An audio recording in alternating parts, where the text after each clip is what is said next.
दूसरी जानब अगर देखा जाए सोशल मीडिया और सोशल नेटवर्किंग जो है ये दिन ब दिन काफ़ी तूल पकड़ती जा रही है। जैसे जैसे टेक्नोलॉजी फास्ट होती चली जा रही है, मुआशरा हमारा कंप्लीटली शिफ्ट हो रहा है। एक कमरे के अंदर बैठ के बंदा इंटरकनेक्टेड होता है पूरी दुनिया के साथ, चाहे वो व्हाट्सएप के ज़रिए हो, इंटरनेट के ज़रिए हो, गूगल के ज़रिए हो, फेसबुक के ज़रिए हो, इंस्टा के ज़रिए हो या किसी भी ऐप के ज़रिए हो। और इसी तरह की एक ऐसी चीज़ हमारे माशरे में आ गई है जिसके बाद लोगों ने जो है वो सोचने पे मजबूर हो गए हैं कि आखिर हम व्हाट्सएप को यूज़ करें कि नहीं। व्हाट्सएप के हवाले से मैं यहाँ पे नाज़रीन के साथ लाजमी तौर पे गुफ्तगू करना चाहूँगा। जनाब, आजकल आपके मोबाइल के ऊपर व्हाट्सएप प्राइवेसी के हवाले से टेक्स्ट आ रहे होंगे, अगर आपने उनको ओके कर दिया है तो भी हम आपको बताएंगे कि आपने क्या क्या चीज़ की इजाज़त जो है वो व्हाट्सएप को दे दी। अगर आपने ओके नहीं किया तो आपको 8 फरवरी तक का व्हाट्सएप की जानिब से टाइम दिया जा रहा है। अगर 8 फरवरी तक आप उनकी प्राइवेसी पॉलिसी के हवाले से ओके नहीं करते तो आपको व्हाट्सएप यूज़ नहीं करने देंगे।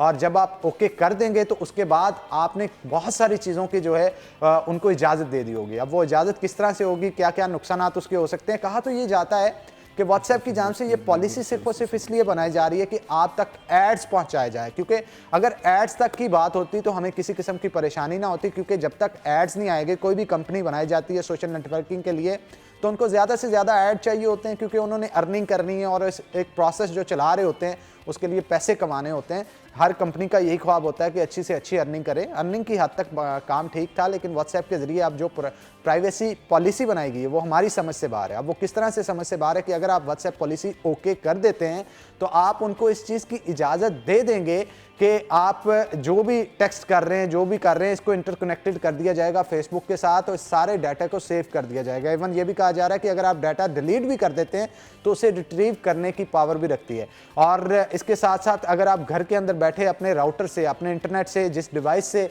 आप यूज़ कर रहे होंगे व्हाट्सएप को, उस डिवाइस के रूटर को भी कंट्रोल किया जा सकता है। इवन आपकी लोकेशन को, आपकी बैटरी टाइमिंग को, जहां पे आप बैठे व्हाट्सएप को यूज़ कर रहे हैं वहां पे मोबाइल के कितने सिग्नल्स आ रहे हैं, कितने जा रहे हैं, इन तमाम तरह की तफसीलात व्हाट्सएप के पास सेव हो रही होगी। यही नहीं, आप अपने घर पे बैठे अपने इंटरनेट राउटर के साथ अगर आप उसे यूटिलाइज कर रहे हैं, बाहर से कोई शख्स आता है जो कि व्हाट्सएप यूज़ नहीं करता, वो उस इंटरनेट कनेक्टेड डिवाइस के साथ कनेक्टेड होता है, तो उस राउटर के जरिए जिसके जरिए वो इंटरनेट यूज़ कर रहा है उसकी इंफॉर्मेशन को भी रिट्रीव किया जा सकता है। और इस इंफॉर्मेशन को यूज़ किया जाएगा व्हाट्सएप के जरिए, उनके मालकान के जरिए, उनकी कंपनी के जरिए, जो कि इस वक्त फेसबुक भी चला रही है और इंस्टा भी चला रही है। और ये भी कहा जा रहा है कि हम ये चीज़ें जो है वो ऐड दिखाने के लिए कर रहे हैं।